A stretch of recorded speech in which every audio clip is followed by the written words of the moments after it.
radio network subsystem RNS. This is not a part of a core network, but this is the logical element of the Woodtrend. We have already come across these topics under Woodtrend topic. So I am just telling you an overview. RNS comprises of two main components, RNC and Node B. So RNC is the element of the Woodtrend and radio network subsystem, and it controls the base station that are connected to it.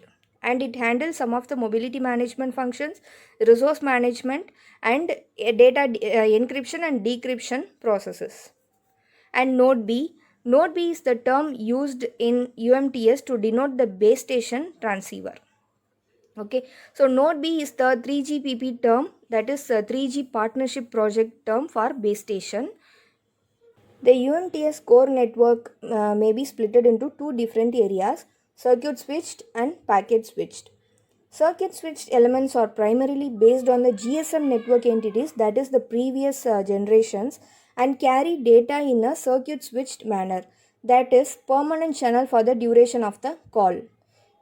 These elements are mainly used for calling purposes, voice call purposes. It is used to provide voice and circuit switch data services.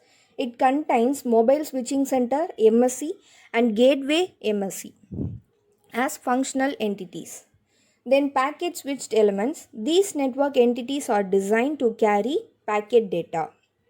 Okay, so data will be carried as packets which are routed accordingly to their destination.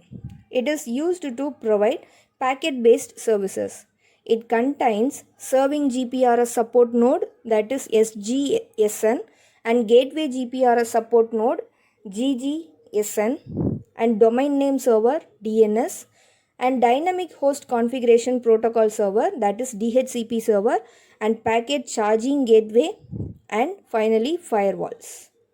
The functional entities needed to support packet switched services are 3G SGSN and 3G GGSN, and the functional entities needed to support circuit switched services are 3G MSC and 3G VLR. And functional entities common to both type of services are 3G HLR. This diagram shows all the logical elements involved in the UMTS core network and the elements of core network architecture. First of all, home location register. This database contains all the administrative information about each subscriber along with their last known location. In this way, the UMTS network will be able to route calls to the relevant radio network controller or Node B. When a particular user or user equipment connect to a network, it has to be registered with the particular network first, so that it is possible to determine with which Node B it communicates, and the incoming calls can be routed appropriately. Even though the user equipment is switched off, the HLR will store its last location, and when the user equipment is active, it re-registers the information in HLR.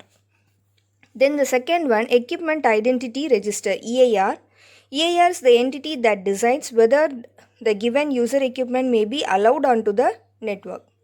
Since each user equipment has a number known as International Mobile Equipment Identity, that is IMEI, this number is installed in the equipment and it will be checked by the network during registration process. Authentication Center, AUC is a protected database that contains the secret key and it is mentioned in the user's USIM card. Advantages of UMTS: it has fast internet connectivity and video calling capabilities, and disadvantages: it drains the battery and it is more expensive than GSM technology. Thank you.